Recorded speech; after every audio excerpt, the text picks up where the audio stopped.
back here again. Last time we did this was like the worst movie endings of all time. So now we're talking about the Frighteners. Does it hold up? We don't know. We're gonna have to decide that later on after we do the scene by scene breakdown. So let's go on ahead. Let's do this, guys.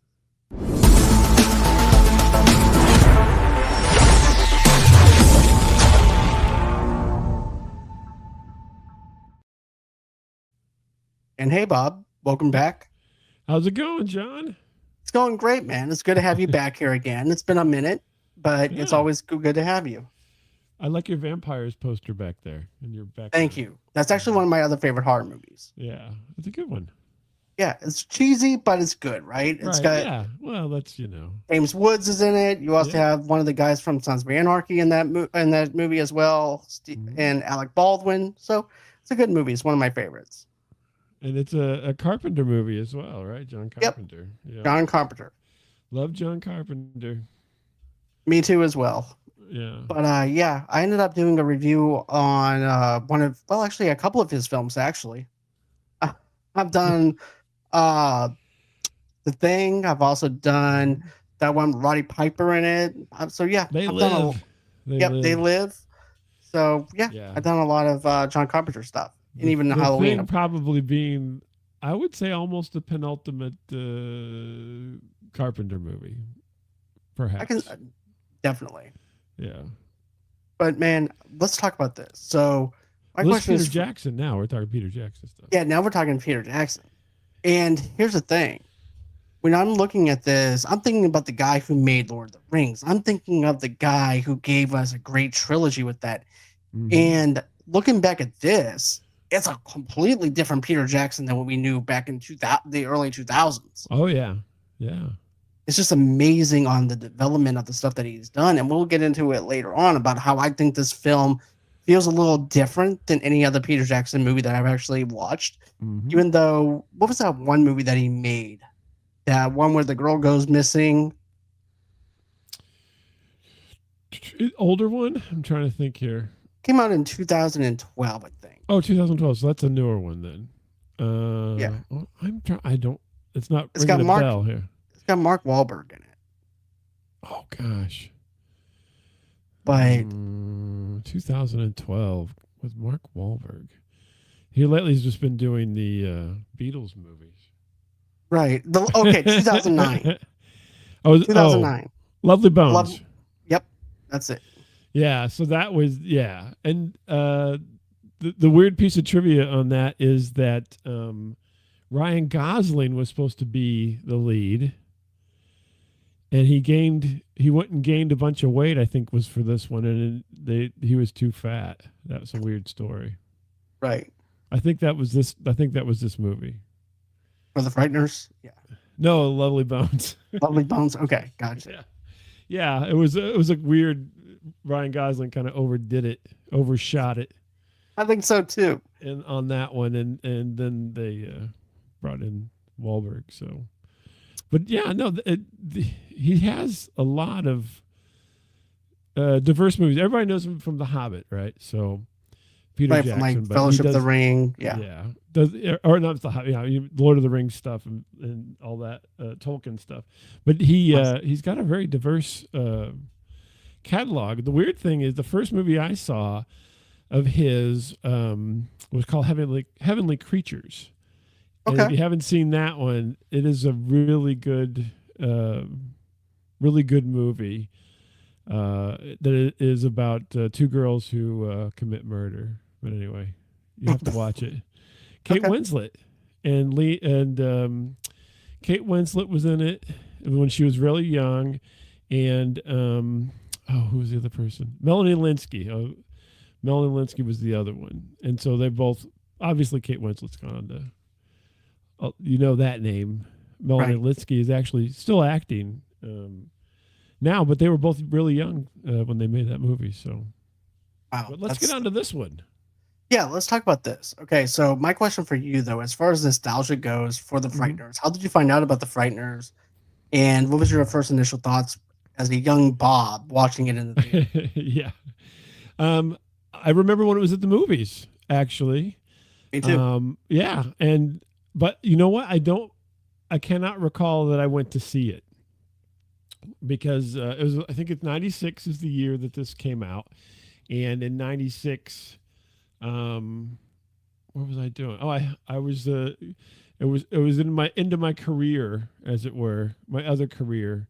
And so, yeah, I wasn't going out to the movies as much. And so I, I didn't see this one at the movies. I actually, as far as I know, I've only seen this one um, within the last like 2 years for the first time, believe it or not. Oh, nice. So, Yeah. So I didn't see it back in the 90s. And then I have been wanting to see it. And then I watched it on streaming not too long ago. And then when it popped up, whenever, we connected, I'm like, yeah, that would be one that I would talk about. So yeah. And then, brushed up on it for tonight. But yeah, I hadn't seen it back in the 90s, but I wanted to, and for whatever reason, you know, you go through that phase, especially during the rental days, right? So after things have been in the movie and they come onto at the time, the video store rentals and what have you.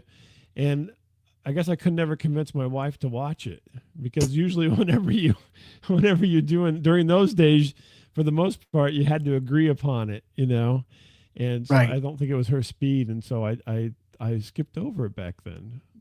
So You see, I was actually I was in Boston in Revere, and I got a chance to see this in the movie theater as a kid. Also, too, I was kind of intrigued with the poster because of the fact it doesn't give anything away as to what this movie is, and you don't have a clue at what it is. right. And I didn't know who was in it or anything like that up until I seen the trailers for it as a kid. I knew it was Michael J. Fox. I love Michael J. Fox. I was ecstatic for this. I was stuffing popcorn in my face. I love Ghost. I love everything within the realm of horror comedy and stuff like that. So I thought this was a perfect blend for me to go out and see this. And my parents took me out to go see it. And yeah. I think they kind of, I mean, in hindsight, just thinking back, I think they flubbed a little bit on the marketing, because they really didn't put Michael J. Fox front and center, right? He was kind of tucked into things, right? You knew about it because you saw the trailer, you saw some stuff, but it really didn't come across in the print, the poster and so forth, like it was going to be a comedy or a Michael J. Fox movie. It looked really kind of scary. I mean, I'm looking at the poster now, a very menacing looking poster. Exactly. It doesn't give too much away or anything like that. It has that mystery element of what I feel like that they need to do with posters today to make us curious enough to actually see it. I think Clockers is also another movie that's a really good film. And that poster was a mystery element to that movie. This is also a mystery element if you haven't seen this movie or anything like that and you're seeing it for the poster for the very first time. You're like wondering, okay, Peter Jackson, never heard of that director before. And that's all it says. Peter Jackson on the top. Nothing about Michael J. Fox, like you mentioned. He's in pretty much Michael J. Fox is like in the background, if you think about it. Right. They're pretty much hiding the fact that Michael J. Fox is attached to this film. And I think they're going off of the fact of let's look at the mystery element of the poster and let that sell it first before we just show you guys who's starring in this movie. Right. Yeah. And I think Peter Jackson really, this was, I wouldn't say super early in his career, but early. So I mentioned Heavenly Creatures was 94. And that was kind of his first introduction into the American market. He had another movie called Bad Taste, which I haven't actually watched, from the late 80s, which I have in my queue to watch because it's a Peter Jackson movie. But yeah, Heavenly Creatures kind of brought him forward, and The Frighteners was kind of, I would say, probably his first big, Hollywood style movie that he made. Right. I could definitely see that, because he also made Dead or Alive in 92. And then 2 years later, it comes out with Heavenly Creatures. And then after that, a year later, Forgotten Silver, which is a TV movie. Right. And then of course, you have the 2001 to 2003 with Lord of the Rings. Right. And then you have King Kong, then Lovely Bones. So pretty much I've seen every single thing of his filmography. Yeah. Most of them, I haven't seen the super early ones, and so I'm trying to get back to that. Yeah, I need to actually see the Forgotten Silver, Heavenly Creatures, and Dead Alive. Yeah. And Meet the Feebles. Yep. I Or it's haven't bad seen. taste. I think have I seen Meet the Feebles. I don't think I have. It rings a bell, but I can't remember now. No, I haven't. But I'm looking at stuff here. I haven't seen it. So but that'll if be I on had my a list now too. okay, well, we might actually have to do like a Peter Jackson kind of filmography review for his early works. Yeah, the pre Peter Jackson before Lord of the Rings. Exactly. But if I had to give this a nostalgia rating for me, I would have to at least give this like maybe an 7.5 out of 10. Mm-hmm. Just because of the fact that you have Michael J. Fox in this movie, the energy of his level is just really up there. Mm-hmm. And then him being this hustler who tries to make money off of other people because if he's a psychic who also investigates paranormal activity and stuff like that too. So I definitely like that. So I'm feeding off of that. I'm not feeding off the Peter Jackson director because I Mm-hmm. didn't know his work during that time. And Yeah. also too, a couple of years back, and I know I did this review solo by myself and stuff before, but I wanted to redo this with somebody else so I can geek out over this. But Okay. the thing that I found interesting was Danny Elfman did the scoring, and I had no Mm-hmm. idea at that time that Danny did the scoring. I'm like, so I'm growing up with Danny all through the 80s, Yeah. 90s, 2000s. This is Mm-hmm. crazy. Yeah, and this was early in his film score career as well. This is when he because he was part of Oingo Boingo, right? So he was doing Oingo Boingo and so forth, and he was in Back to School because Yep. Oingo Boingo played in the movie and so forth, and then I think it wasn't too long after that that then he started popping up. Well, Batman, right? Right. He And also did Weird Science. yeah, Yeah. popping up into Um, things more. yeah. He has like little sparkles here and there of Danny flavor, Hmm. if you will. And then of course after that you can almost do an Elfman esque for the music, right? The music's Right. very Elfman esque. But we'll talk about that in a few minutes, though, too, when we do this scene by scene. But are you going to do like an NA for your nostalgia score, or are you just going to Sure. do. Well, I would say the interesting thing is because I did not see it at the time it came out, but I really wanted to, but for whatever reason, it just never came together, right? And actually, I don't think that this movie, performed super well at the box office, right? It wasn't a big hit or anything for Peter Jackson or Michael J. Fox in that regard. And so I think it kind of came and went fairly quickly. And that may have Mm-hmm, been part of the reason too. But I do, the weird thing is when it was on, the list of things we were going to talk about, I was like, I've always wanted to see this, right? So I think the nostalgia would be pretty high because I really wanted to at the time, and then I just never did. So because it would be like, wow, that was something that I was trying to get to, but I never made it. You know what I mean? And so then I had to wait all these years later to catch it, which is kind of a weird thing to say, I suppose. But so I have very fond thoughts of it from whenever it came out, and so I think that kind of gives me that weird vibe. And also, this is before, this is probably what maybe at the very cusp or the beginning of Michael J. Fox's health issues.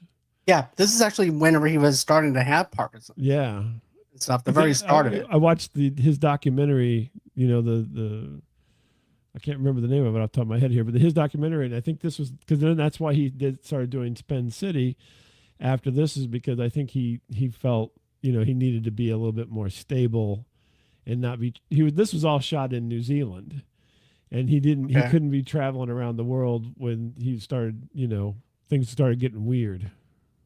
Right. I can totally understand that. Yeah. So if I had to give a score, I'd give it 8. Sorry, I Okay. never did. I Not never did bad. say.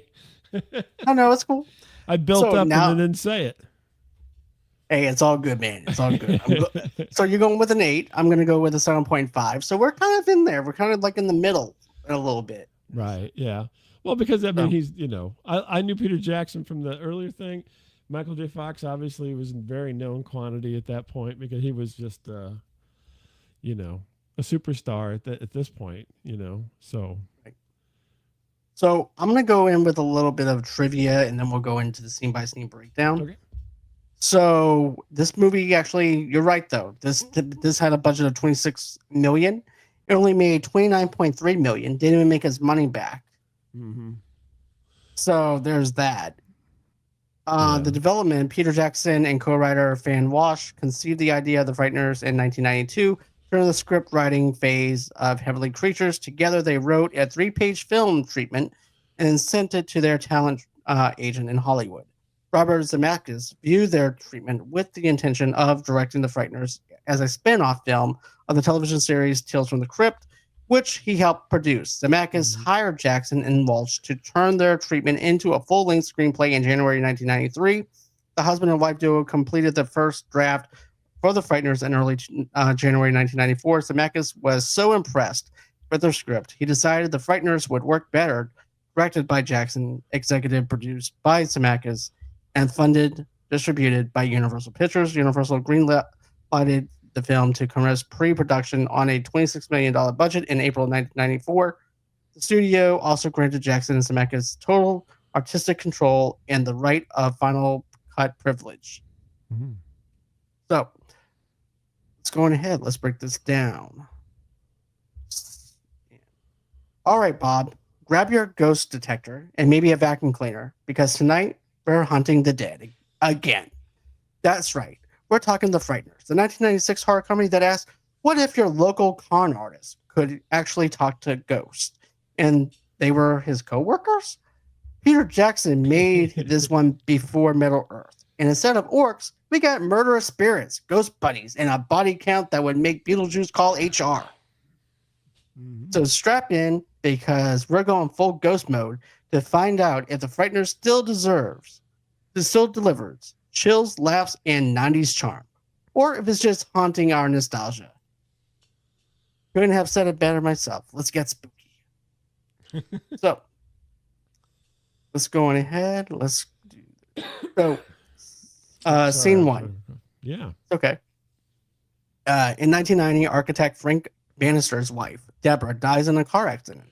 Her abandons his profession and his unfinished dream house sits incomplete. Following the accident, Frank gained the power to see ghosts and befriends three 1970s street gangsters, Cyrus, 1950s nerd Stewart, and the Judge, a gunslinger from the Old West. The ghosts hunt houses so Frank can then exorcise them for a fee. Most locals consider him a con man. So before we get into that, let's talk about the titles and stuff and things like that too. Because like I said, this doesn't feel like a Peter Jackson movie. It feels more like a Tim Burton movie, especially when you look at it reminds me of Beetlejuice. Mm-hmm. Yeah, no, I mean, this was a lot of this was, pre stuff to go into Lord of the Rings was all the effect shots and everything. This is a super effects laden movie. And even in the very beginning, in the title sequence and everything, you're pulled into this. And I think Danny Elfman kind of pulls it into Burton territory because they're so synonymous, right? And right. So with the music and so forth, and yeah, it pulls you right. And I mean, to me, it's like a slam dunk scenario for Michael J. Fox, kind of a lovable con man. I mean, Alex P. Keaton was essentially a lovable con man in younger form. So everything is good, but yeah, the titles were really good, and but you're right. It was much more. What do you want to say? I'm trying to think. It's kind of quirky, a little more Hollywoody, I think, than most of Jackson's stuff. I can see that because this is a $26 million budget. So this is actually the biggest budget that he probably had going into it. We have to find out later on if that's true or not once we actually review the other films. Mm-hmm. But, I think that now that he has a little bit of money in his pocket, he's like, okay, I'm going to go all out. We're going to go ahead and get Danny Elfman in this. We're going to do the scoring. Mm-hmm. He has a good track record. So let's go ahead and get him involved. Mm-hmm. And I think that they knock it out with with the scoring, because it does have that eerie kind of feel to it and has that Beetlejuice kind of flavor to it. The Mhm. title itself has the light, the neon glow to the titles, just as Right. Beetlejuice also has those titles as well. So I definitely like how they bring it that to the table, but also too when you have that shot of going into the house and then Mhm. you see this ghost chasing down this woman. We don't know who this woman is. Right. We have no idea who she is. All we know is there's a ghost being attacking her through the walls and following her through this house. And it's storming, it's raining, of course. It's not a 90s flavor Right. of a Very horror dark. movie. Yeah. So I like how the special effects to me still works for this Mhm. scene. I didn't really feel like the special effects was that bad compare when you look at other 90s movies.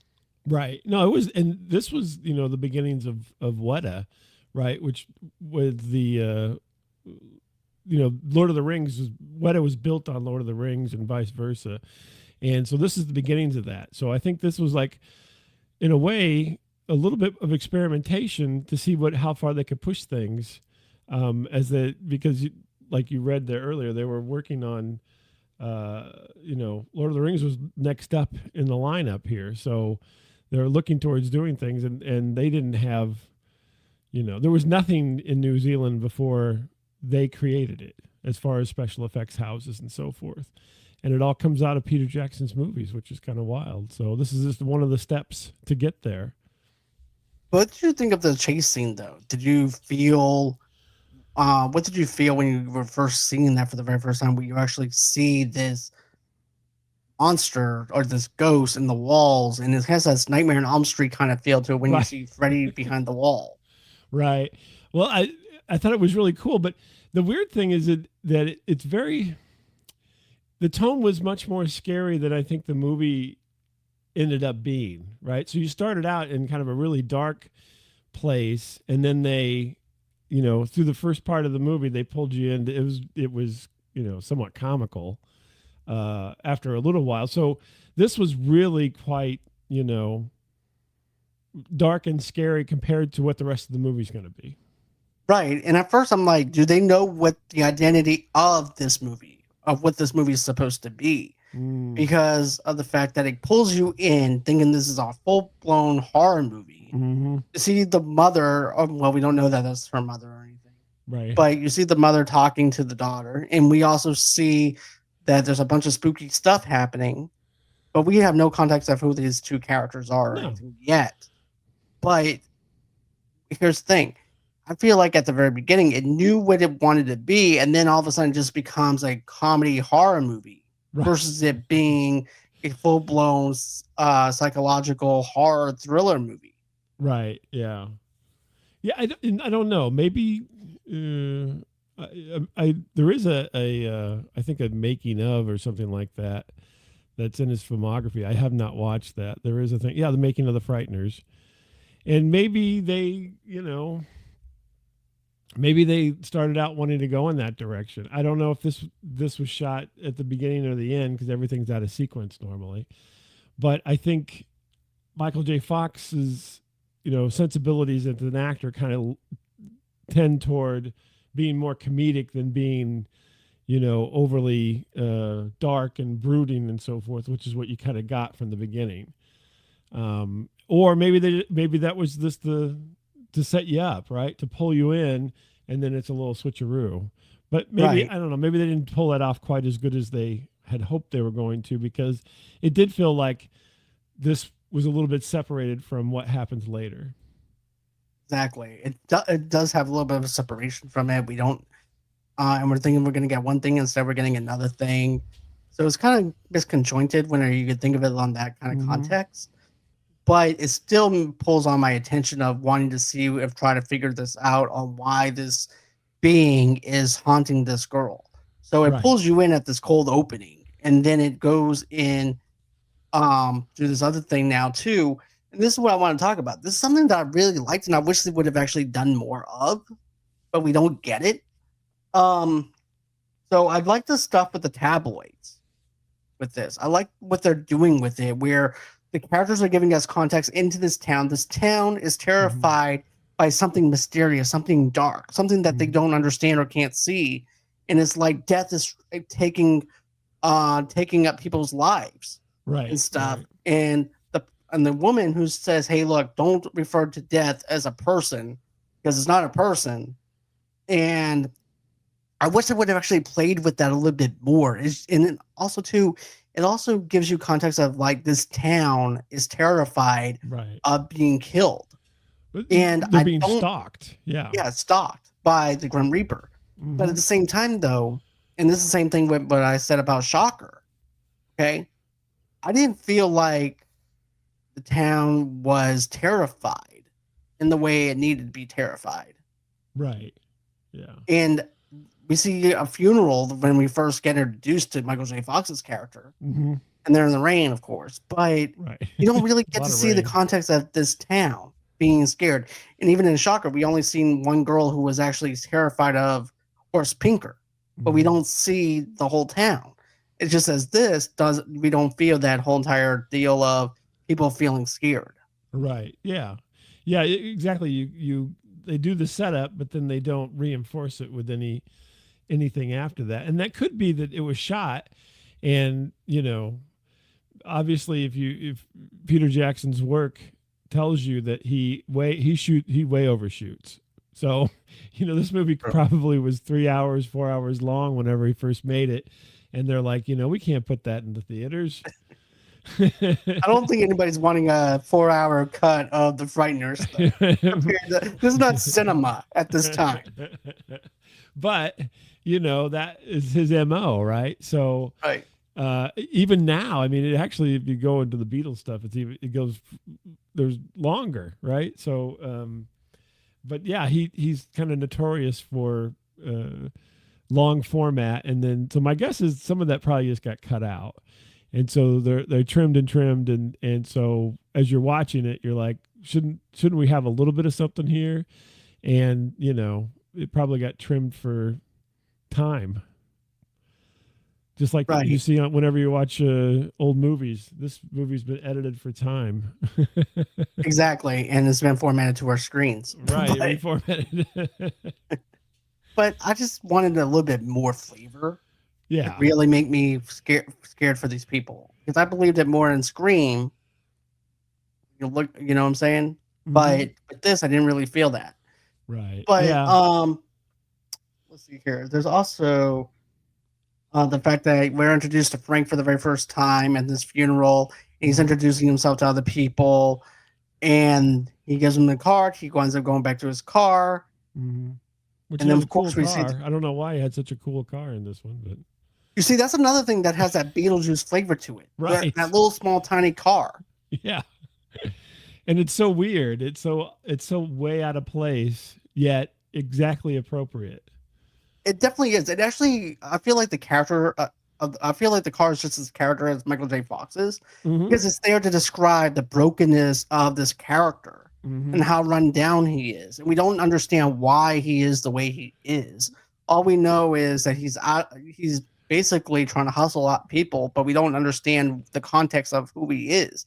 So I like Hmm. that. I like the fact that the car represents who he is and a little bit of a characterization of who Frank is. So that's what I Yeah. like about that. Oh yeah. Um, but then we have him give the car. Then he winds up hitting hitting someone's fence because he Right. almost got killed by an 18-wheeler because Hmm. he was running into the other person's because he was going into somebody else's lane, Right. and he winds up hitting some. What's that? No, I was right. He's not. He doesn't pay attention while he's driving. It seems like he's just all over the place. Right. But he winds up running into Ray's fence, and Hmm. he's like, "You hit my fence! How do you hit my fence?" Yeah. And Poor Ray. yeah, and he goes, "Look, it's okay. Here's my card." Hmm. And he winds up ripping his card. I'm like, dude, so now you're pissed off because of your fence, but now you don't have a way of contacting him for his information now. Right. Yeah, and unfortunately, the Ray character was I don't know. He was a little overplayed, perhaps. I A was little, going to ask you, do you feel like he was like up to 100, amplified well, up to that much, yeah, like way over the top? yeah, he was a little over the top. And he was a little. He was a little. The funny thing is, out of all the characters in this movie, which are over the top, he seemed more over the top to me in his character, even though you have ghosts and you know the Grim Reaper and all these things that are obviously way beyond reality. That guy didn't seem real to me at all. He just seemed like a caricature, you know? Right. And you know what's funny though? There was actually somebody that commented saying that the black ghost Mm-hmm. was the one who felt like he was over the top. I don't really feel like he was over the top. No, I Even thought go no, I think I mean he was obviously he was a ghost, and so he was, you know, being out of the basically he was norm. emulating basically he was emulating what he knew from back in his past and Right. Yeah, how he he talked. was a character of his time period because everybody was in different time period. That was the other thing with Right. the, and we'll get to that. But Chi McBride, who played Cyrus, was the guy's name. I thought he did a good job. I mean, I think one of the issues is he was playing kind of a '70s character in the '90s when this came out, right? And now when you watch it later, he's a '70s character in the 2020s, and it doesn't play as well, right? So everybody is like, what is that, right? That's what's way over Right. the top, but anything. But if you were to look at it back in the '90s, he was not out of line with the time period for the '70s or the '90s at that point. Exactly. So so after that happens, he winds up getting Cyrus and them to basically do a poker dice hustle off of Ray and Lucy, Right. Yeah. which I thought was a hilarious thing to do because Lucy's also trying to figure out who this woman is. Because remember, she also gets a house call Right. from Patricia's mother, Mm-hmm. and so happens to be that something winded up happening to her hand. He goes, "Come on, we can go to the hospital." No, we're not going to the hospital or anything. We're not going to do that. Mm-hmm. And then she winds up going back over to her house, and then we get the origin story of Patricia and the stuff that she went through and falling in love with a serial killer Mm-hmm. and watching a tape on psychopaths Yeah. because she's actually a psychiatrist, and they just moved in there about 6 months ago. Mm-hmm. Yeah. So yeah, my question for you is like, did you like the character of Lucy, the first introduction to her? What was your thoughts on this scene? How does this work for you? I thought it was okay. I mean, Patricia, or with Lucy. So the interesting thing is, and I was looking this over before we got on, and I was like, I really liked her as an actress and how she portrayed the character and so forth. And I was like, wondering why haven't I seen her in more stuff since then? Right? I don't remember this actress. And so I think, whenever you compare her with Ray, I mean, it's like night and day as far as the acting goes. He was just, over the top wild, and she was very grounded and believable, even in an unbelievable situation. And it really, I was like really trying to find. I'm like, why haven't I seen this person? And I looked up on her thing, and she has done other things, but not of anything that I think that I've really watched, to be honest with you, since then. I mean, she's like Yeah, I on Law didn't. and Order and stuff like that. But anyway, So some TV stuff, basically. yeah, a lot more TV stuff and so forth. But no, I think that they set it up good with her character, and she seemed, very very tolerant of Ray. Definitely, you have to have a lot of patience with Ray because Yeah, I think. Okay, I'm just gonna put this out there. I think the dude is jacked up on steroids. yeah, something's going on. Like he's a workaholic. He works out 24/7. Yeah. It's a temper issue, Hmm. and he's like, "Come on, I don't think come they on." ever said that though, did they? They didn't say that, and they didn't reveal that at all in the story.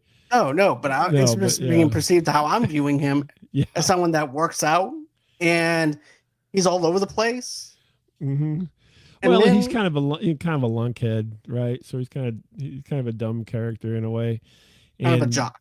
yeah, and you know, and so I mean, I guess he did good at that, but I think I spent some time thinking, well, why is she with him? Because she seems like such a good. I mean, maybe He's that's kind what of like everybody asks center. that. Right. Yeah, how did this happen, right? Between those two, Okay, because okay, it's so let's different. I have an idea. Maybe they're high school sweethearts. Maybe, I'm making up an origin story now. yeah, But maybe they're high school sweethearts that got married, yeah, and she's the center, and he was also a sports jock, and right. he's trying to keep up with his He's male trying to stay figure of young. being in high school. Yeah, right. He can't get over the fact of the best days were in high school, and he's trying to relive them constantly. Exactly, and he never made the NFL team, so he's angry. Yeah, and she's moved on and is being an adult. Right. And you're right though. She's calm, relaxed, very centered. And Hmm. also too there and then when she's watching this documentary and stuff, I never Hmm. noticed this before when we went into Gary Busey's son being the killer or anything Right, like that. But it showed the electric chair, which I noticed, of course. right. But Johnny Charles Bartlett was going to be executed. And there was actually a number 17 on that electric chair Hmm. when it was flashing. Did you notice that, or not? I I'm just didn't. wondering. I didn't notice that honestly. Like I had to pause it for a minute, and I'm like, wait. I paused it. I'm like, I never noticed the number 17 being on the electric chair. Hmm. So I mean, like, does death actually was? So my question is this: so was death also marking him just as he marks his victims? Oh, could be. So that was something that I was just thinking about and playing with in my head as far as that goes, because I rewinded it and then I went back. I'm like, no, that looks like 17. I made sure I did a double take on it. Yeah, and it could But be. I mean, it could be part of it because Peter Jackson usually has a lot of depth in things and all kinds of little Easter eggs and things like that. So it certainly could have been. and then you have Ray, who's also Tiger's wanting some now. No, don't go to Lucy. He goes, Hmm. Tiger's hungry. I'm like, what the fuck? What the fuck are you doing?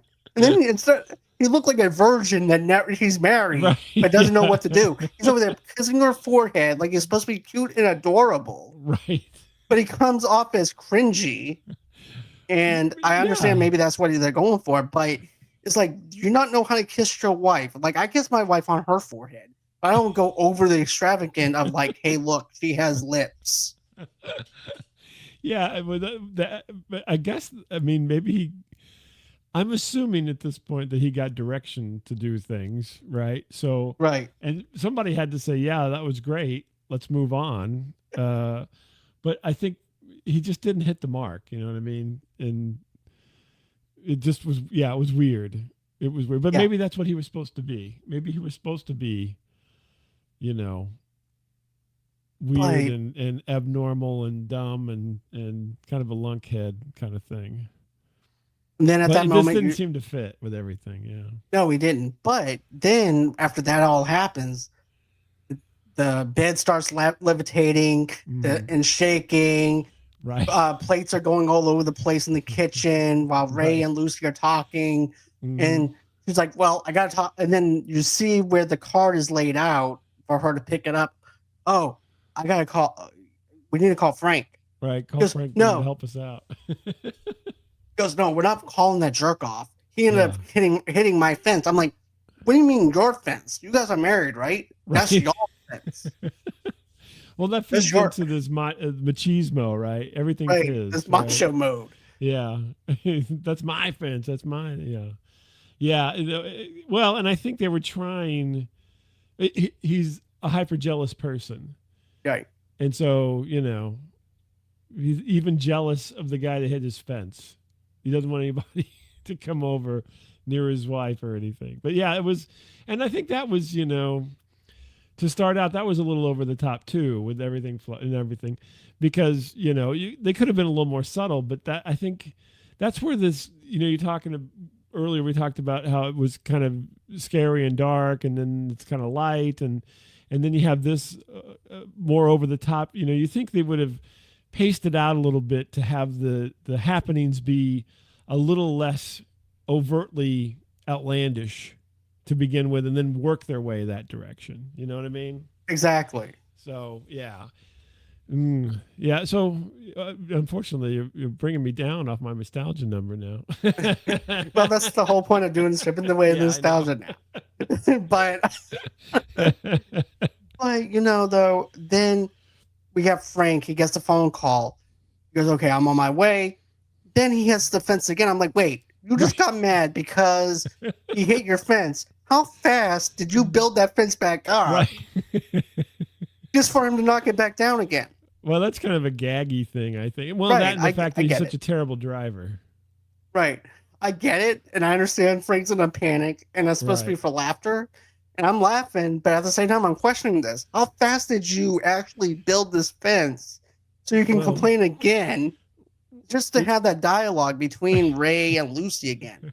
Well, I'm going to have to charge you for the labor and also the equipment, and then but you know what, though? We can do a discount if we can just forget about the fence. Forget about the fence, yeah. So the fence that he was supposed to forget about is the accident that he just happened to happen again. Right. So exactly. All in one day, it seemed like.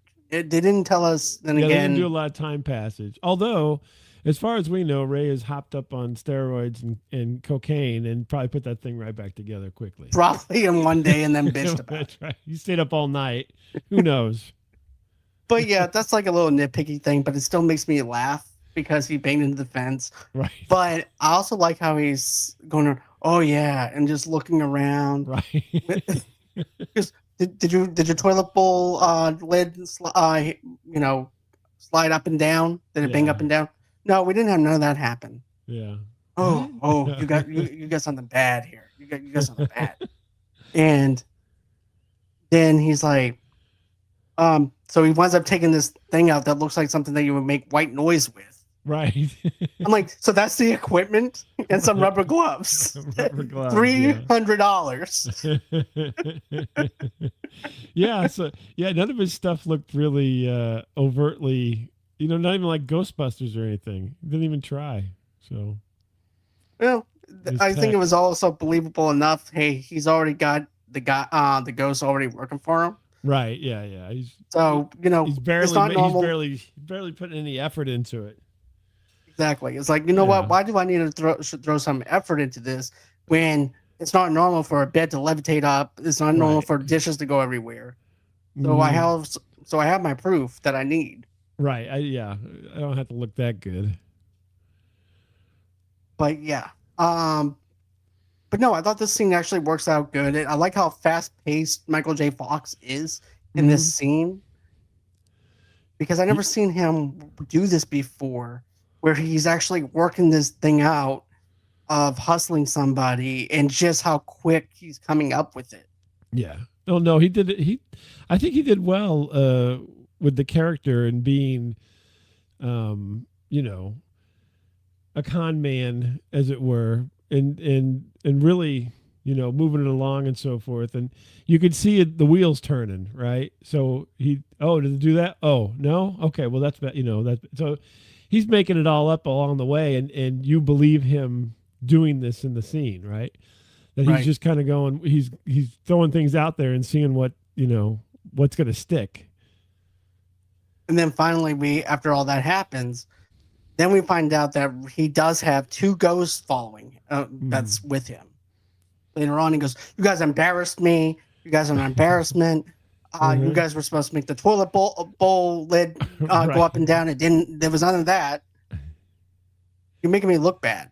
Right. You're off script. You're off script. What's wrong with you?" Right. And yeah. And so then that obviously takes another turn. We're well, into the fantastic here with all this at this point, with him, kind of what do you want to call it? He's in with the ghosts, right? Right. And they're working together on this. I was trying to remember what do the ghosts get out of this, other than I Nothing. guess they get something to do. I don't. Right. I was They thinking, don't have nothing else to do. They're yeah, I stuck in was that. thinking that is there like any, did they give him ectoplasm or something? I mean, I don't remember any exchange for why they're helping him, other than it's something fun to do. It's like, well, I don't have shit else to do. I'm Yeah, already dead. I'm already dead. I'll help you out. And so yeah, I'm like, they probably. I mean, honestly, they should have given some kind of return. I mean, because they could do this on their own without him. They don't need him. No, but it's also the fact too that Frank is also lonely. Yeah, He doesn't have anybody, just as they don't have anybody either. that's true. I guess they're like just buddies. They just happen to be So ghosts. right. So it's just Frank inside this little arc, this unfinished house that was supposed to be for him and his wife that never Mm-hmm. got made. So and then I also like how he said, "Well, we need money so I can go ahead and build this house back up again." And I like how the gunslinger goes, "You're never gonna get it done. You're never gonna get Right. it finished." Right. Yeah. Well, because essentially that was the excuse, right? So Right. because he's depressed, and that's always the, what do you want to call it? That's always the goal, but it's the goal he'll never reach, because he really is not working towards that goal. No, he's not. He's He's still fooling depressed. himself. Yeah. Right. He's just trying to tell himself that so he can have something to do, just as he's trying to hustle Hmm. somebody else out of money for something to do. Right.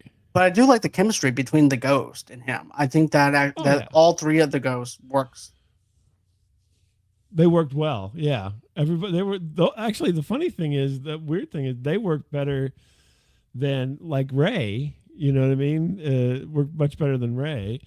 And I think, well, we'll get a little bit later on the line here, but with Jake Busey and so forth, I don't know that totally, worked fully either. But No, because I'm not. That's one of the pet peeves I have about this movie is mm-hmm. that element. But I'll talk to you in a minute about that. I don't want to But get too then all far of a ahead here. no, it's fine because I like talking about that too. Because I also agree with you on that because I feel Yeah. like that's also losing the self identity of what this movie is. Mm-hmm. And I'll get into that in a few minutes because it's where the mirror scene happens and stuff like that inside that restaurant where Lucy and Ray's having that meeting. Right. But now all of a sudden, you see, you wind up seeing Frank walking down the street, and then you don't see the murder happen. I don't think with Ray. Mm. Do you? Right. Do you? I don't think, no, because that was one of those things where, again, it was a sudden thing, right? So all of a sudden, Ray is dealing with the fact that he's not alive. He doesn't understand it, right? Because he's Right. the lunkhead. And yeah, I think that, I don't remember that happening on screen. I think that just, it happened off screen, and then he's there. And so it was a little bit confusing to me when I first watched it. And I was like, well, wait a minute, what happened? And then you slowly realize that he is, it becomes obvious that he's a ghost, but he doesn't have any clue. Right, and But I like how he kind of knocks. didn't have a clue before, so. No, he has no clue now, just as did when he was living. Right. But exactly. I do like how he knocks Frank over, Mm-hmm. and the guys are some guys on the street. It's like, "Whoa, you okay, man?" He goes, "Yeah, I'm fine. I just fell." Yeah. And then he goes, "What happened?" He goes, he goes, "I just don't understand. I Mhm. work out all the time. I do this Right. all the time, and I'm dead. How is that possible?" Right. It's right. And I'm dead. Yeah. Yeah, I mean, it certainly was funny, but yeah, but he still was over the top. So Yeah. even as a ghost. And then this is also Ray dies of a heart attack. Frank discovers that there is an entity appearing as the Grim Reaper, killing people, first making the numbers on their foreheads. Then only Mhm. Frank sees. Deborah had a similar number when she was found. So Mm. how he finds out the fact that there's a Grim Reaper is the fact that when he goes over to this other person's house, that the two ghosts, Cyrus and the the other ghost, Stuart. Stewart, are both haunting this other this mom.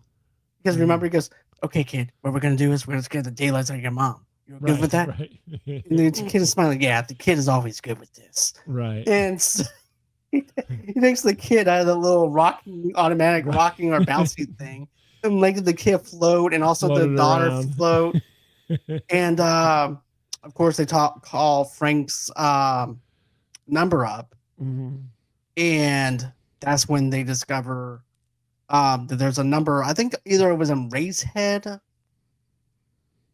I forgot when did he. I think it was in Ray, when they first got introduced to Ray. Right. That there was a number in the head. He goes, and how did you do that number thing? We didn't do that number thing. Oh, okay. Just shrugs it off. So, well, you think he would remember because there was one on his wife, but yeah. But I think it's the fact that when some trauma happens like that, you block stuff out of your mind. Yeah. You don't really fully remember, Well, you only remember pieces. He's still in con man mode. He's just like, right. What's going? We're moving on to the next thing, right? This is the next victim. Right. So the next thing you know, the tabloid woman winds up telling winds up turning him in for being a fraud, and he's pissed off at her because now he just lost his business, and because I don't tell you how to write your paper or what you do or anything, but yet you're going to go on ahead and come at me for this, right? Yeah. So well, but you can't. You also, again, we're wavering on believe it. It's obviously an unbelievable story, but he had to be called a fraud before because of the line of business. Anybody who's a psychic has been called a fraud. That's right. True. I mean, that's just the way it goes. And so, this can't be the first time it's happened. Exactly, because it's a small town. Even the sheriff knows that he is a con artist. Right. Yeah. But he's, small town quirkiness, right? Well, Frank, that and he's a bad driver too. But then there's also this other thing too, where Ray's wife Lucy tells Ray that she believes that he can see dead people. I'm like, and he's good at what he does. What do you see him do that define the fact that he's good at what he does?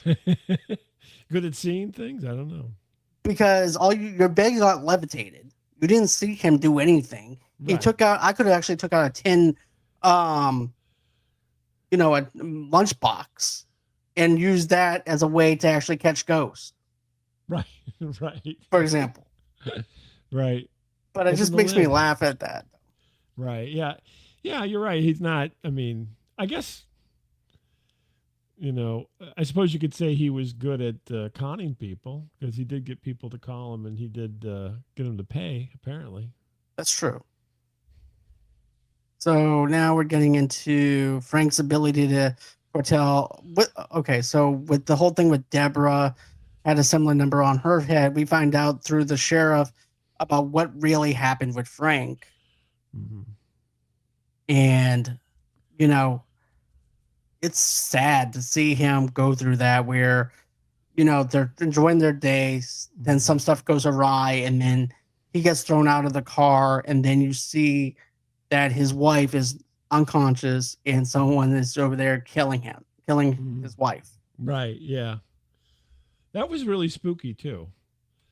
That got really dark, right? That scene in and of itself was a very scary, weird, creepy scene, right? So exactly, and yeah, he's witnessing this, and again, not lighthearted and funny, ghost hijinks kind of stuff. It's more, creepy.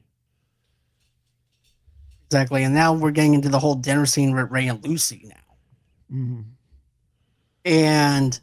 This movie is very fast paced, though, too. Even though it's an hour and 52 minutes, I feel like it's very fast paced, and how everything's quickly come together. Out of it. No, I'm just joking. That's probably what happened, though. I wouldn't be surprised. Yeah, but and then I like how Lucy's actually asking Frank. She goes, so is Ray here with us now? He goes, yeah, he's here with us now. Mm-hmm. He goes, does he have any money put away? Shit, I blew the $4,000.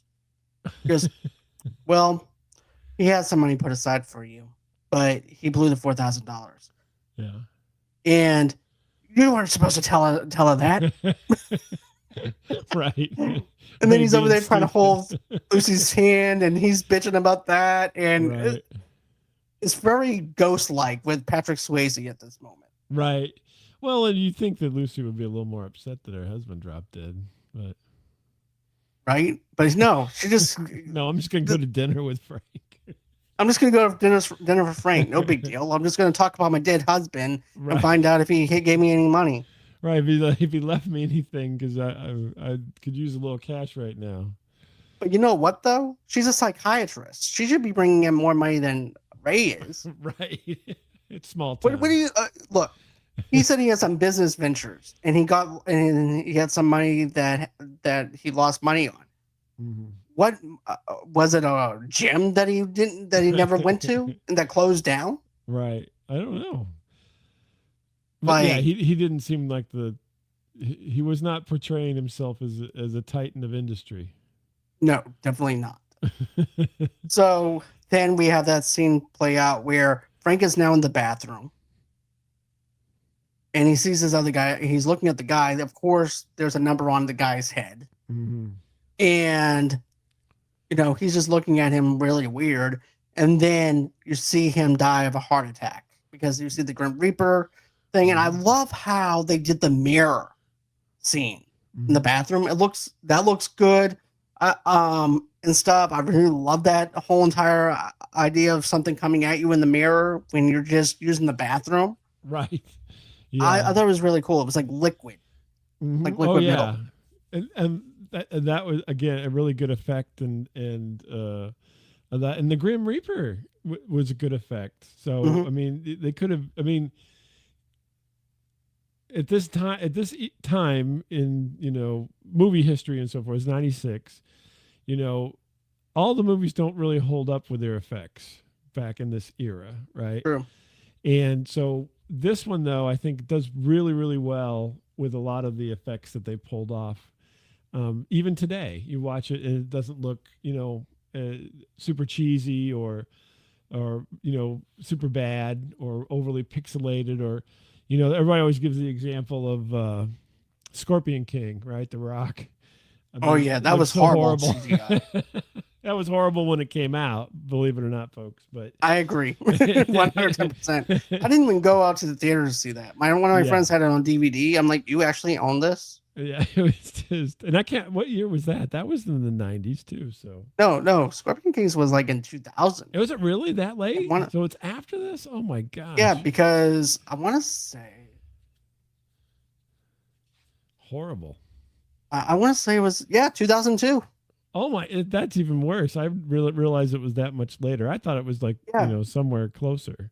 Because think of it like this: great effects for the time. This is fantastic. And this is 96. Right, this is not even 2002. Yeah, the Scorpion King was like the epitome of lousy, big budget effects.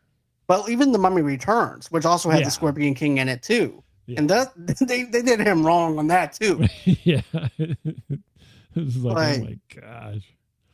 So this was really great. Then this is even better than.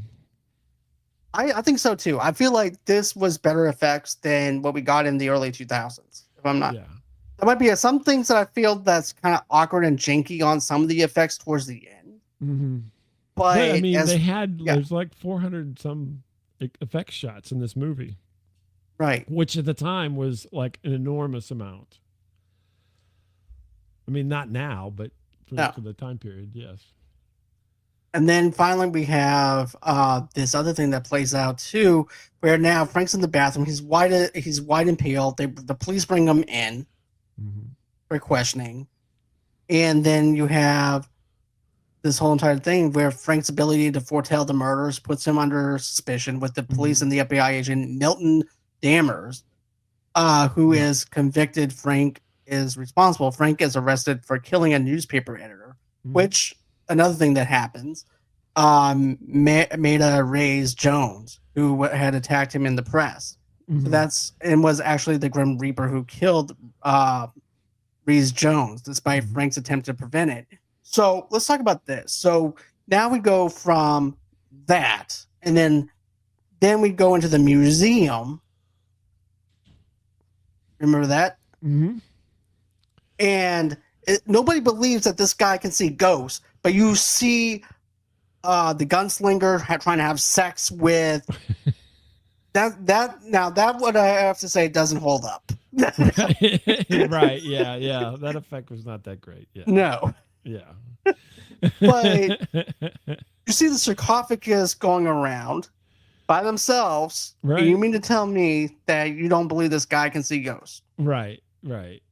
Well, yeah. Again, it's off. You know, a little bit off the mark as far as the script goes, because it's not. What do you want to say? It's not staying between the lines where it should be. It should only go to a certain point and then ease off in order to keep it believable. So our suspension of disbelief gets a little bit stretched in these situations. Right.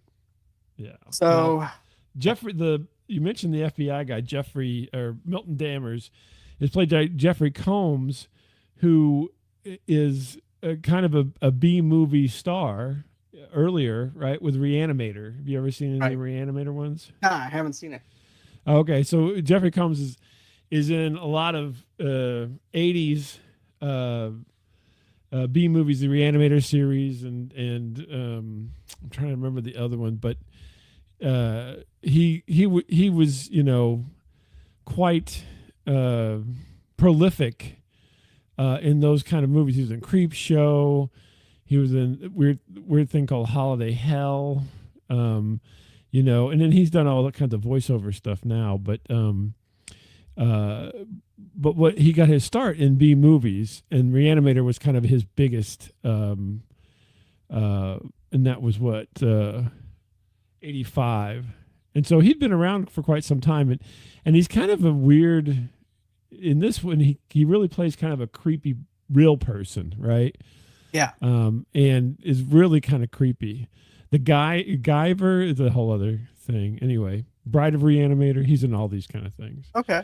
But But yeah, you should check him out for his filmography out for some really weird B movie stuff.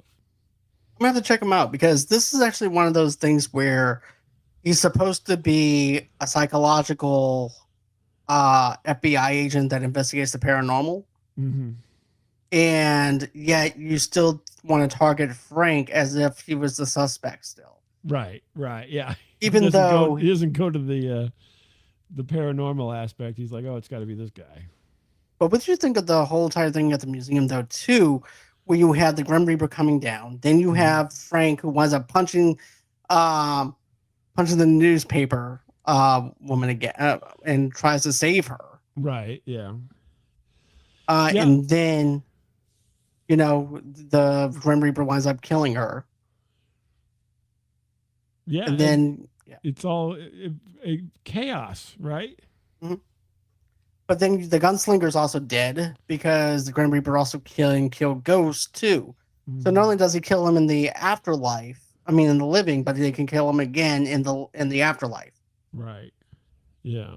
But I It also was. like how the name of the Soul Collector, they should have went with that element for the town.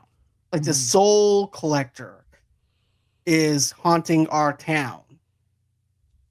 I would have loved that. yeah, yeah. I think so. I think kind of what do you want to call it? Too many things happening, right? And not necessarily mixing up well. Too many things going on where they could have kind of streamlined things quite a bit, but they decided not to. So, But going off the FBI agent, though, he's very creepy. He also suspects Frank. He's also telling um, Lucy everything about him because she's only been in this town for 6 months, but yet she's somehow attached to Frank and believing everything Frank is telling her. As well, and this is the flashback scene that we were talking about with Deborah, his mm-hmm. wife, in the Grim Reaper.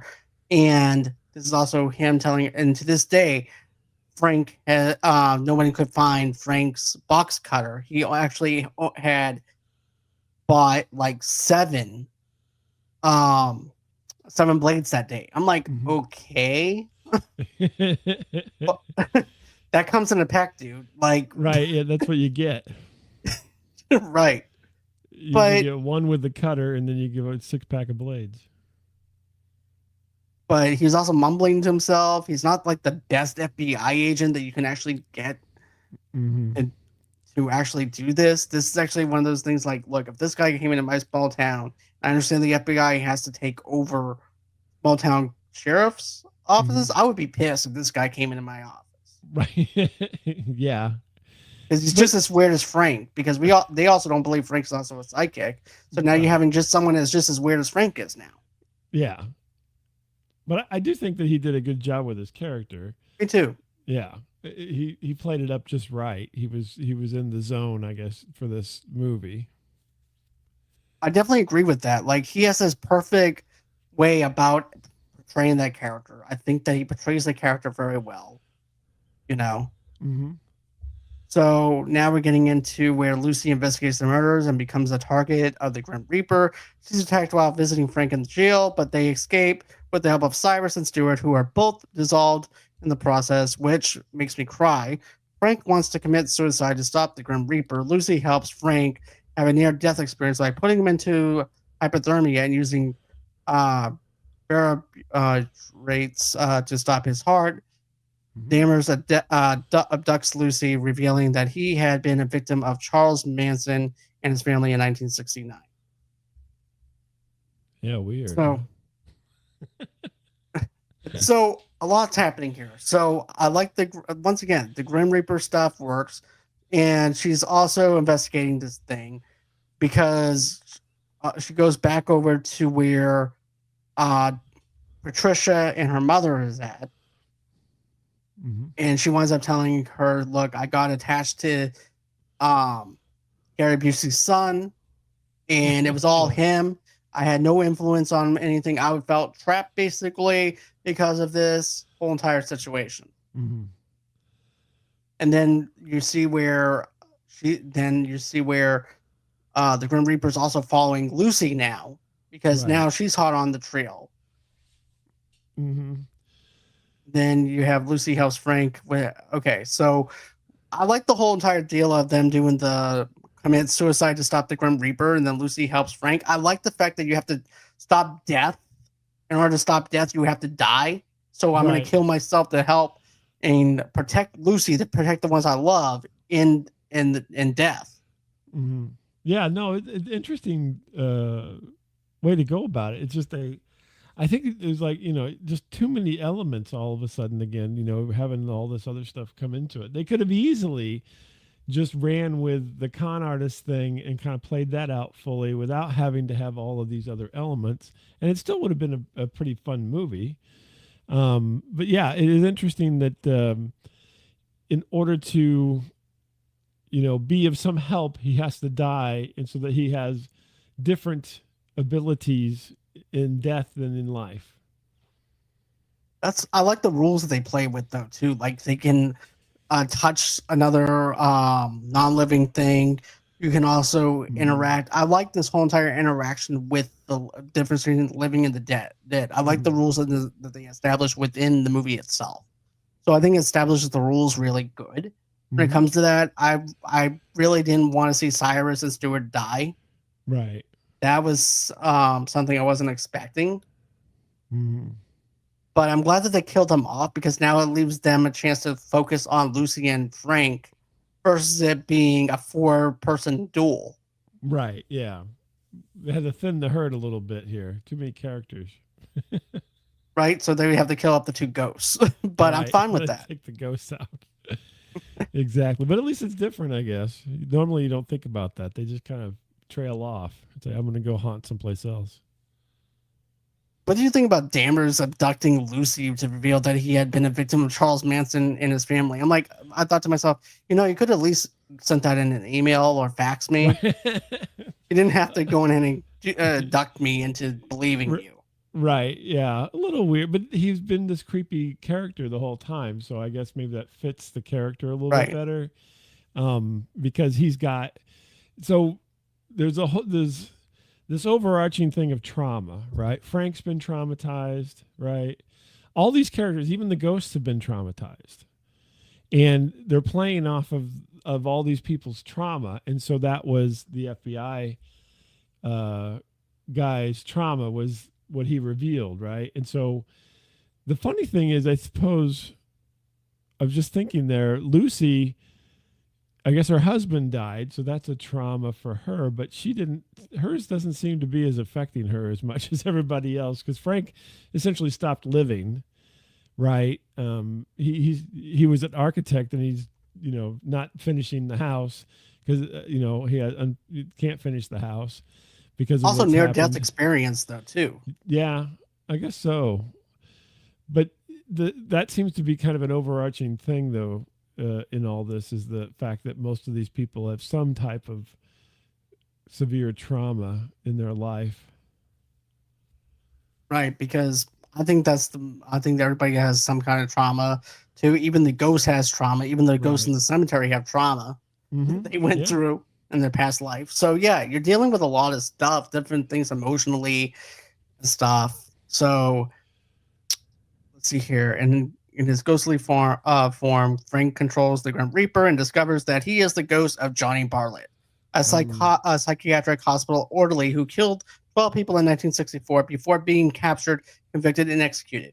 right. Newspaper reports revealed that his greatest desire was to become the most prolific serial killer ever, showing the Mm, pride at killing more than commentators like Charles Starkweather, Patricia Bradley, um, then a teenager was accused as his accomplice, although she escaped the death and penalty due to the underage status. Lucy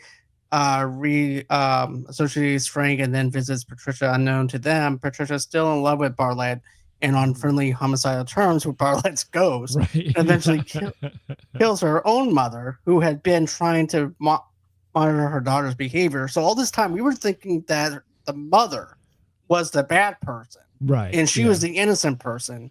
She So was I trying to save her daughter from this weirdo. Yeah. right, and Lucy and Frank trap Bartlett's spirit in his urine, which Patricia has kept. The pair make for the chapel of the now abandoned psychiatric hospital, hoping to send Bartlett ghost to hell. So Yeah. the thing that this is the thing that I don't like, man. Mm. Okay, That's I a don't like lot in there. Go ahead. I don't like the fact that it's Charlie Bartlett. I mean, that I don't like it. I don't like that it's him. I'd rather it be that Grim Reaper or some ghost that's Mm-hmm. doing this, and in order to stop this legend that's part of this town, is to try and take it out while Frank is comatose or something. But Mm-hmm. no, he is just a serial killer that died and happens to have, and so happens to be Patricia has his ashes, which is Mm-hmm. also causing her love. I guess her love for him is what's causing his ashes to be around still. They don't really explain it. No, I think. Well, I think the ashes and the urn and so forth are just the MacGuffin, right? This is we Right. have to have a reason for him to be here, and obviously, then she was very young when they met, and he kind of seduced her, or whatever you want to say, right? And so that she's just been following him ever since because she's kind of he's kind of a Svengali with her and has her under control even in the afterlife, right? Right. And so yeah, so again go back to trauma because she's traumatized as a young girl by Johnny, and then even though he moves on to the afterlife still has a bit of a hold over her, and you know is Feels kind of like moving forward. But I mean, they didn't have to. You're right. They didn't have to have all that story. You know what I mean? right. It's a bit convoluted um, there at the with all that going on, and it wasn't necessary. I don't know. Again, that's why I think this movie was a lot longer to tie all these things together better. And basically, we have the the movie became the highlights, right? Because the connecting tissue is all cut away to make it fit time.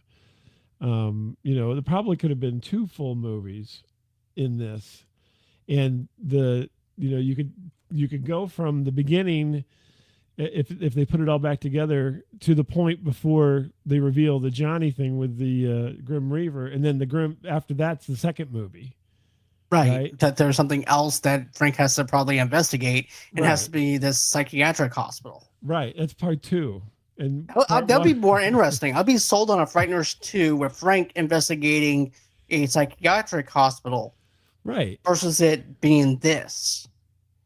And so it's kind of two movies in one, Hmm. but they kind of just smushed them together, and it lost something in its interpretation. Right. Even though I don't really care for this, but I do like the flashbacks. I do like how they do the flashback scenes. Mm-hmm. That is something that I do feel like it works. Every single time when there's like a shotgun blast inside the psychiatric place, and then you actually see this scenes being played out with Patricia and also the boyfriend too. I Mm-hmm. really like those moments, and especially when Michael J. Fox is hiding underneath the bed, and you're seeing everything being Mm-hmm. played out like that. So I Yeah, do like that. I yeah, just don't like the it did initial well. setup. Yeah. Oh, definitely. So then just a little bit, and this is another thing though too. Lucy is just sitting there watching her just play with Johnny's cheek Right. in the air. I'm like, dude, she's giving herself away, Right. and you're not supposed to be. No, here's the thing: if you're this is another thing. You're not supposed to be giving yourself away to know that there's another being inside there, but you Mm, are because your right. love for him. But also too, I want to go back on what something you said though, Bob, where you said there's like some trauma and stuff like that with Mhm. Patricia. And it's one thing to leave somebody and have scars, but emotionally, you're not emotionally and stuff. This person's living in your head rent free. Right. Yeah. So that and this person's haunting her in her own head. Mm-hmm. So, but yeah, and then the whole chapel thing feels like Nightmare on Elm Street Part 5 to me. You know what I'm talking Yeah. about? Oh, yeah. And he doesn't even, and here's another thing, he gets shot by the FBI agent, Frank does, Mm-hmm. and by with an Uzi. Right. Over the top. And then he goes, there's one thing I got to tell you. I got an Uzi. Right. And then he winds up not going into the chapel. The ashes get spread. Then you see this whole entire thing now where now Bartlett's now let loose. Mm-hmm. And he just looks at the FBI agent and he goes, you know what you just did? And and then also too, he decides he's going to fall through the floor. Frank is. As Right. And I like how Patricia winds up shooting the FBI agent's head off Right. Yeah. just as Frank is falling. Right. Yeah. Wild. Yeah, Dammers throws the ashes away, releasing Bartlett's ghost. Patricia kills Dammers. Bartlett's ghost and hunt down Frank and Lucy. Frank realizes that Bartlett's ghost, with Patricia's help, was responsible for his wife's death and the number of her brow, and that he is still trying to add on his body count on infirmary, even after his Mm-hmm. death. Yeah. I didn't like the plot twist. I did not like the plot twist of them two working together. Mm-hmm. I didn't like that. Like you said, if it would have been part 2, I would have been more Right. sold on it. Mm-hmm. But I just didn't care for that. So now we have out of bullets. Patricia strangles Frank to death, but Frank and Spirit form rips Patricia's spirit out of her body. I love this. Right. Forcing Yeah. That was Bartlett to wild. follow them. And that's another thing too that we never talked about was the whole entire out of body thing where you actually see someone going up into heaven, Mm-hmm. which I thought was pretty cool to actually see that happen. Right. Yeah. A great effect. And yeah, it just, they really sold it. I mean, it really was fantastic to watch. And you're like, oh, there they go. And it, again, see, that was a simple visual. Everybody knows what it meant, right? No confusion at all. Exactly. So I like that. I do like how Frank is going up to heaven. Just as he's going up to heaven, you see Bartlett and Patricia trying to go up to heaven, but then all of a sudden they get stopped Mm-hmm. and it turns red, and you already know they're going to hell. Right. But all of a sudden it turns into like a sandworm from Tim Burton. Right. I'm like, Right. okay, this feels like Tim Burton again. Right. But I like how they did that. I thought that was a cool thing. And then finally we see Cyrus, and we also see Stewart up there, Mm-hmm. and Deborah, and and then Patricia Spears claimed that they will now go back to claim more lives, but the portal to heaven quickly changes to a demonic looking appearance, and they are both dragged to hell by a giant worm-like creature. Frank learns it is not yet his time and sent back to his body as Deborah's spirit tells him to be happy. Right. And I like how Cyrus is uh telling him about Stuart. He goes, "Look, Stuart's a ladies' man up here. Look, I got cigars now. Right. I'm good." Yeah. He's not the nerd anymore. Right. And I like this closure for Frank where it's like, be happy. Live your life. Don't look back on me or anything. Live your life. Mm-hmm. That was a B, it's what Ray's wife. But Yeah. Um Frank and Lucy fall in love. Right. Lucy is now able to see ghosts as well. Frank later begins demolishing the unfinished dream house and building a life with Lucy, while the morose looking ghost of Dimmers is riding around in the sheriff's Waltz Perry's car. The sheriff, who is also Frank's friend, approaches him and reveals that the police discovered a huge collection of Ouija boards in Patricia's room. Right. This causes Frank to realize how Johnny managed to come back to the world of the living. Okay, um, so it's not the ashes; it's actually the Ouija boards. Yeah. Weird. So I had to go back into my notes and look at that again. But still, even with the Ouija boards and stuff, you could actually get rid of the ashes, Mm-hmm. even though that's what's conjuring them up. But you're conjuring up a spirit. I don't know. I'm thinking way too hard on this. Yeah, because it doesn't flow, right? So then Right. There's no reason to even have the Ouija board thing. No. We were all focused on the ashes. I don't know. Maybe Is he Catholic? trying to have twist. I don't think so. I'm just joking. But Trying to have twists and so forth, and so they're just throw another twist in there. Again, maybe it played into it more because you would think if you had that, you would have it represented earlier, right? So that would be a callback at the end. You're like, oh, that's what the Ouija board was about. right. But we don't Yeah, really but at that see it. point, though, you're wrapped up. That Right. should have been at the point where you have Lucy trying to investigate the house, and she sees that there's a bunch of Ouija boards. She didn't Right. discover anything but Frank's blade and also the ashes, and that's it. She didn't That's discover anything. Right. Yeah. Yeah. So It just feels like it's tacked on, or there's an element it's just an missing attachment. somewhere. Yeah. Right. Something. So- there should have been a thread in there that brought you to that, which we didn't get. No. This causes Frank to realize how Johnny managed to come back to the world of the living, as Patricia used the Ouija board to bring him back from hell. Frank and Lucy then enjoy their picnic by scaring the hell out of Frank by disguising herself as the Grim Reaper. Yeah. Mm-hmm. But also, too, when Frank looks at her and said, "Did you look on?" She goes, "Man, Dammers looks pissed." Mm-hmm. And then Frank just looks at her like, "What the hell?"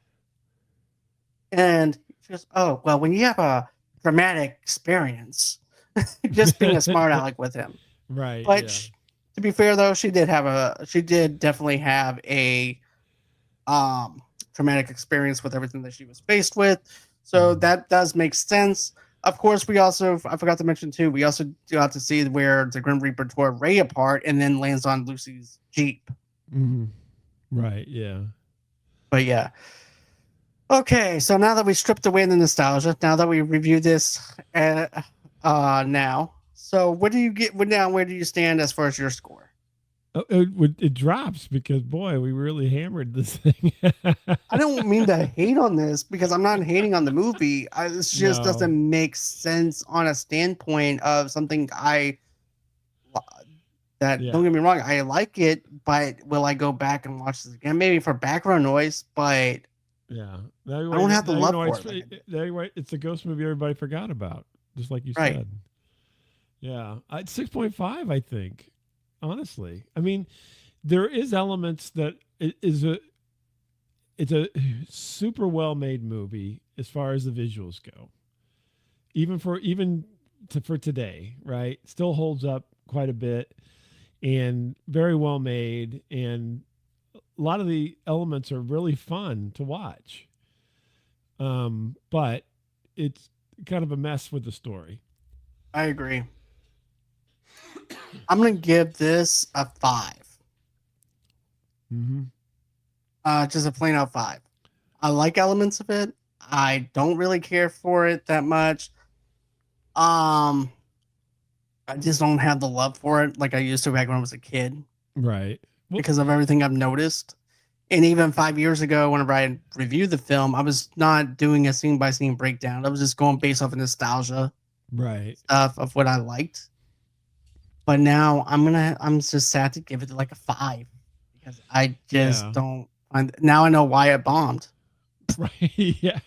Well, the funny thing is, you would think this movie, and it didn't, being in '96 and everything, would have played on like cable television, all the way into the streaming era, right? It Right. it it is it has all the elements to be one of those movies that played on, TBS or TNT or USA constantly, but it wasn't. It never was, No.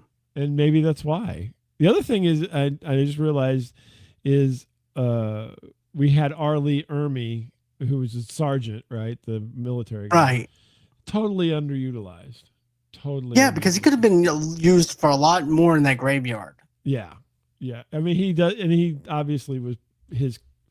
Essentially, he was his character from Full Metal Jacket, um, in this movie, but they didn't really utilize him very well at all. So kind of wasted I agree. character because we didn't even mention it. I just was thinking about it. I'm like, well, we didn't even talk about the sergeant. I don't even Yeah, remember his we only character name. talked about the graveyard ghost, but I forgot to mention about the sergeant because I think Yeah. the sergeant is actually one of my other favorite characters in this movie that Mhm. gives Frank a hard time. Right. Yeah. He's kind of getting him to trying to get him to do something. Right. And uh, well, not really a pep talk, but kind of like the army, an army pep talk, right? Which is Right. to break you down a bit Like Full and get Metal you Jacket thinking. style. Yeah, exactly. And he is that character. I mean, the actor is very much that character. So he does a great job. It's just totally underutilized in the movie. They could have done so much more with him. He would just seem stuck on again. He just, oh, we need some more graveyard characters. Let's, that's a good one. Right, and that's it. They didn't really do anything with him. I wish they would have, but Right. He eh. could have, done something. So that's everything that as far as the show goes. But do you want? Is there anything you want to announce? Do you have anything going on? Oh, as far as that kind of stuff, no, not really, John. To be honest with you, Okay, fine. I mean, you can listen to my show whenever you feel like it, staticradio.com, or not. It's okay either way. I'm just happy to. He's going through. You're going through some problem yourself. I got you. I'm just happy to be here and to talk about movies with you. Me It's too. it's always it's such a treat that because you're so prepared and so into Thank it, you. and it's great to be able to talk with you because of that, right? Because it's such an interest for you, and you do such a good job that it's good to be here and share thoughts about these things with you, and it gives me a different perspective. Honestly, we end up agreeing a lot on some things, for these things, but it really is enlightening to me to hear how what your thoughts are on the movies that we've talked about. So Thank you. kudos. You appreciate that. Um, I just have a couple of announcements real quick. So guys, we did a 2 hour long Shocker review. But it's not that bad podcast. So check that out. It's on the YouTube channel. Not only is it on the YouTube channel, but it's also on the audio podcast as well. So check out the Shocker review for that. I do have a couple of other announcements real quick. So I will be doing a review on The Faculty. That will be a live show because I know you got because I did a vote. I wanted to find out if you guys wanted me to do a Shocker review live or you wanted me to do a Faculty one live. You guys chose The Faculty, so we're going to be doing that live with Marilyn Knapp coming up on Monday, 8 o'clock Central Time, 9 o'clock Eastern Time of this recording. Another thing too is on the 21st, I will be joined by the talented actress Anastasia Elfman, which is also the sister-in-law of Danny Elfman. So I'll be joined by her, and we're going to be reviewing Ghost Ship, and that's going to be a pre-recorded show. And then on the 25th, I have the Best Villains Bracket. That's going to be a live one with Josh Prey and my good friend Rashad from Rashad Reviews. We're going to be doing that at 1 o'clock p.m. Central Standard Time, 2 o'clock p.m. Eastern Standard Time on the 25th, which is a Saturday. And then on the 27th, Rossie will be back with me, my co-host will, and we're going to be reviewing It, Welcome to Derry. Oh, the new one. Yeah. Yep. We're going to be reviewing that whole entire TV series. So cool. I'm excited. So should be good. I'm hoping. Yeah. I'm hoping. I have fingers crossed. One, right? Yeah. And let me go on ahead. It's taking its time to get here. That Welcome to Derry. Yeah, it is. It's taking a sweet time, but I'm excited for it. I cannot wait to see it. But dude, thank you so much for joining me. And guys, go on ahead. Just follow me on Spotify. Follow me on Apple Podcasts. Leave me a 5-star review if you feel it deemable. I'll read it up online and everything too. Check that. And I promise you, I'll geek out with you. I'll talk with you. Email me at movieloversunite@gmail.com. And always until next time, guys. Also, get some damn merch, people. I need to make some money here. I have a great website and the links below for you guys to actually get some merch. And if you want to donate to the page, just go on ahead, go to buymeacoffee.com. And always until next time, guys.